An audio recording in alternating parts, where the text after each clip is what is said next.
But to me, that week began with what I call the gathering of the club.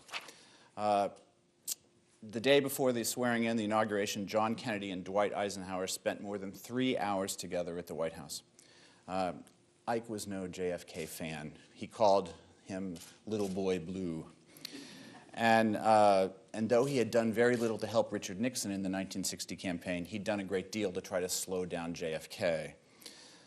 So Kennedy got to the White House. They sat down and talked for about 90 minutes in the Oval Office. Ike gave him his impressions of de Gaulle, Konrad Adenauer, Khrushchev. Ike said that there was quite a bit going on and tried to brief him on it. JFK said he admired Ike's clean desk. Ike showed Kennedy a favorite trick, dialing a few numbers on his office phone and saying crisply into the handset, "Opal Drill 3." And within 3 minutes, a Marine helicopter dropped onto the South Lawn. And he grabbed Kennedy and took him into the cabinet room for another meeting with the whole cabinet and said to his own assembled cabinet, "I've just shown my friend here how to get out in a hurry." Ike was ready to scoot. It's worth noting, a few days before the big switch, he'd had in Omar Bradley, his old friend from the Army, and said, "Brad, what's it like in private life?" And Bradley replied, "It's great. You still have decisions to make, but you don't have to make them yesterday." Of course, that week was a week that gave us 2 memorable speeches, both very different. Kennedy's with its call to arms, and Ike's with its stern warnings about, quote, a permanent armament industry of vast proportion, in league with which he feared would be in league with a permanent military establishment. That's what most people remember of Eisenhower's speech. There was a second part, nearly as important. He warned also of a scientific and technological elite ensconced at the free public university. Not so free anymore. But Ike actually was very concerned. He didn't want the government to become the sole laboratory, the sole home for intellectual creativity. The next day, the New York Daily News ran, after his speech, ran the following headline, Ike, beware of eggheads, munitions lobby.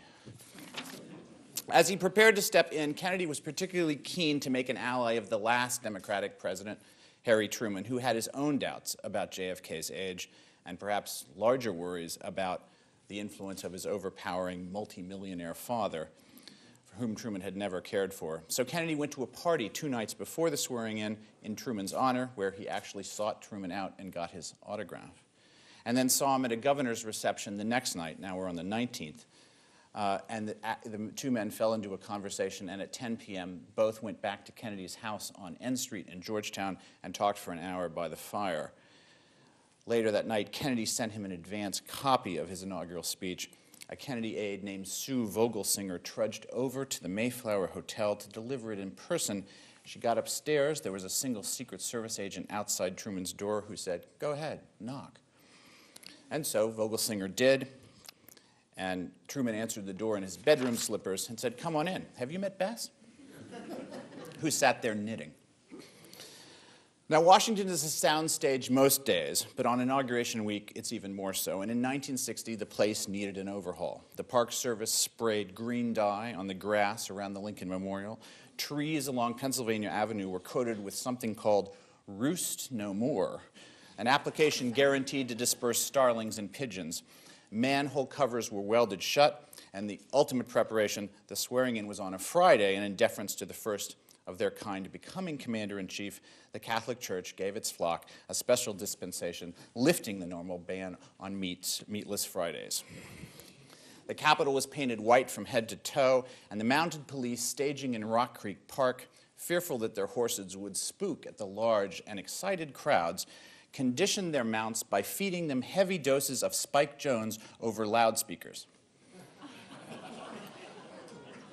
I'm not making this up. Time reported, as a consequence, the horses were fine, but the troopers' nerves were shot to hell.